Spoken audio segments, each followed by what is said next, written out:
Saudari-saudaraku terkasih dalam Tuhan Yesus Kristus, selamat pagi dan berkah dalam. Kita berjumpa kembali dalam renungan harian kita, Senin 31 Oktober 2022, hari terakhir pada bulan Oktober, bulan Rosario. Bacaan pertama sebagai bahan permenungan kita diambil dari surat kepada jemaat di Filipi bab 2 ayat 1-4 yang berbicara mengenai harapan Paulus agar umat melengkapi sukacita Paulus dengan hidup sehati sepikir, satu kasih, satu jiwa, dan satu tujuan, dan tidak mencari kepentingan sendiri atau puji-pujian yang sia-sia. Sedangkan pada bacaan Injil dari Injil Lukas bab 14 ayat 12-14, Yesus mengingatkan kepada kita apabila mengundang seseorang dalam perjamuan, janganlah mengundang orang-orang yang berpotensi akan membalas undangan itu. Sahabat, saudara-saudari, keluarga, tetangga yang kaya, karena mereka akan membalas undangan, dan dengan demikian kita sudah mendapatkan balasannya. Kita diajak untuk mengundang orang-orang kecil, lemah, miskin, dan tersingkir yang kemungkinan besar tidak akan mampu membalas undangan dengan mengundang kita karena keadaannya. Dan balasan kita akan kita dapatkan pada hari kebangkitan orang-orang benar. Saudari-saudaraku terkasih dalam Kristus, baik Paulus maupun Tuhan Yesus mengingatkan kepada kita akan bahaya yang ada di tengah-tengah masyarakat kita, budaya mencari kesenangan pribadi. Maka Paulus mengajak kita untuk mencari kebahagiaan bukan pada duniawi, tetapi pada Kristus,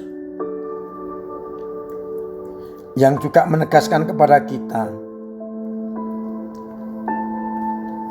agar kita peduli kepada sesama dan tidak hanya mencari kepentingan sendiri. Paulus bersukacita bukan karena banyaknya hadiah yang diberikan oleh jemaat Filipi kepadanya.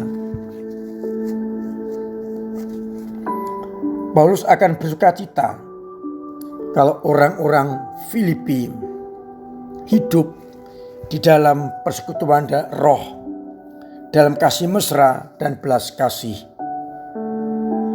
dengan cara sehati, sepikir, satu kasih, satu jiwa, satu tujuan, dan tidak mencari kepentingan pribadi atau pujian yang sia-sia. Dengan kata lain pula, hidup di dalam kasih, kasih kepada Allah, kasih kepada sesama. Itu pula yang mendasari ajaran Yesus bagi kita agar kita benar-benar melihat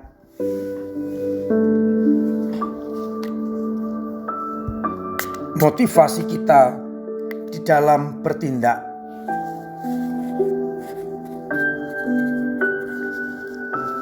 Bertindak misalnya mengundang orang atau melakukan sesuatu. Apa motivasi kita? Apakah biar dipuji orang? ataukah agar kita dibalas dengan diundang oleh orang itu. Namun kita diingatkan motivasi kita berbuat baik ataupun mengundang orang adalah demi kebahagiaan orang lain. Kalau kita mengundang orang kecil, lemah, miskin dan tersingkir, maka kemungkinan besar mereka tidak akan mampu mengundang kita. Dan kebahagiaan kita terletak pada saat mereka menikmati sukacita dan kita akan mendapatkan balasan dalam hidup kekal saat kebangkitan orang-orang benar.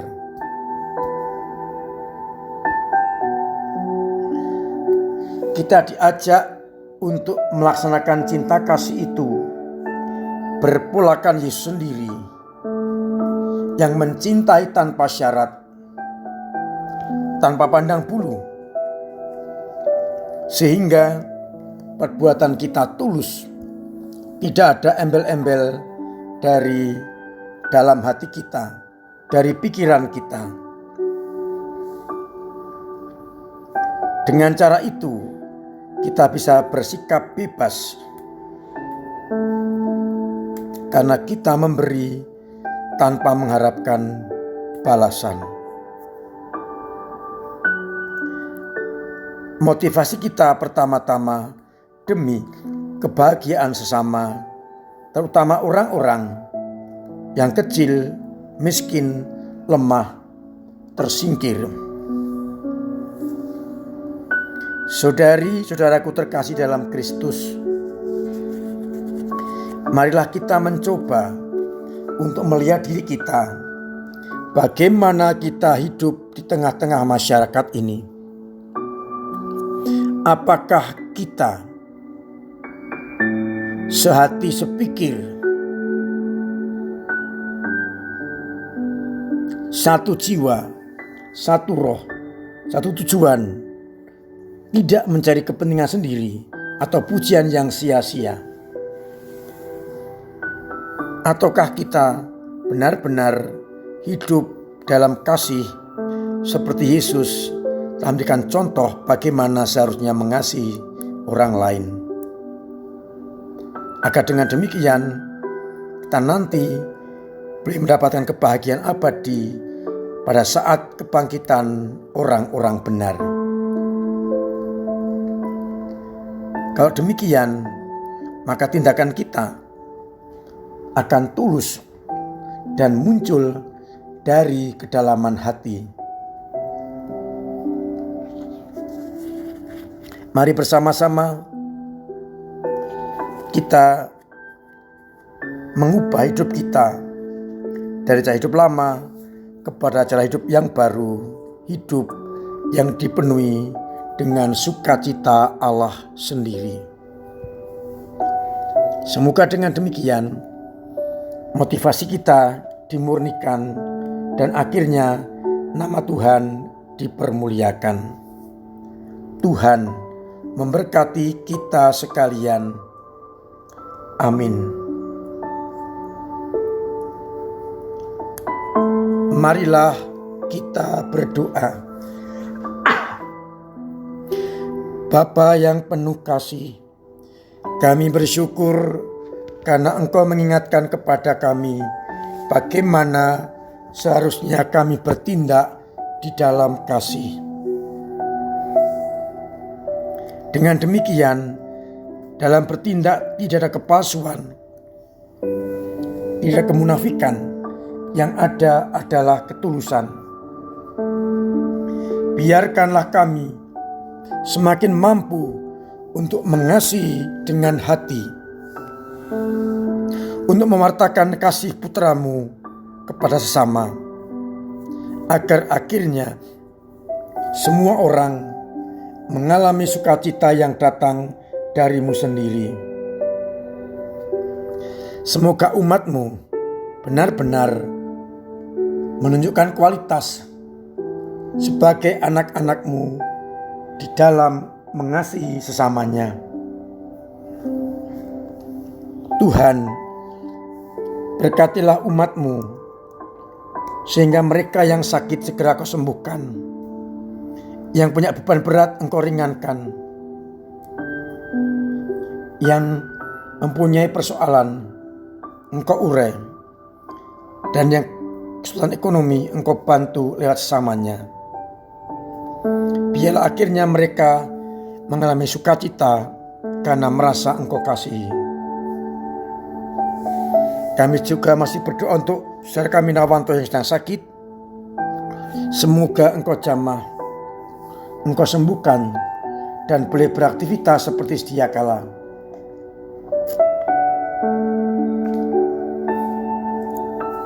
Semoga dengan demikian kasih-Mu nyata di tengah-tengah kami.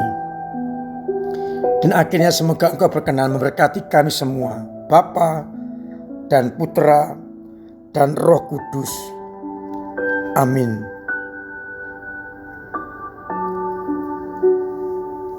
Saudari-saudaraku terkasih, masih saya ingatkan agar mematuhi dan menjalankan protokol kesehatan dengan benar, agar kita terhindar dari virus corona.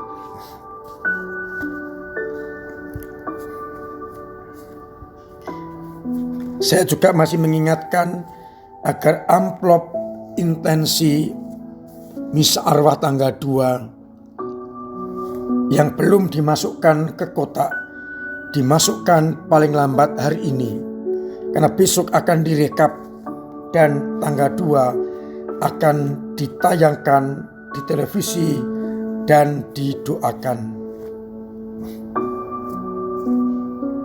Saya ingatkan intensi misa akan ditayangkan sesuai jam. Yang pagi hanya ditayangkan pagi, yang sore juga ditayangkan sore.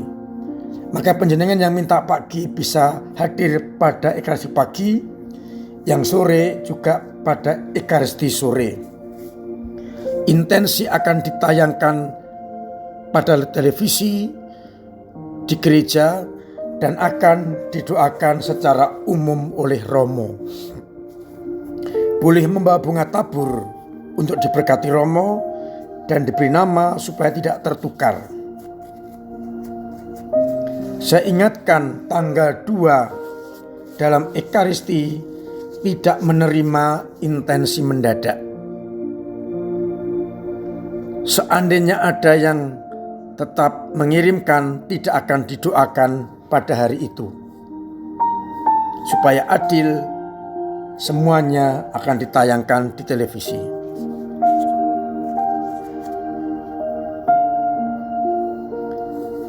Kita tetap berdoa bagi mereka dari rumah masing-masing atau dari gereja. Lalu kita satukan dengan doa yang akan dibawakan oleh Romo. Agar dengan demikian mereka yang telah berpulang boleh mendapatkan belas kasih Allah dan diterima dalam surga abadi.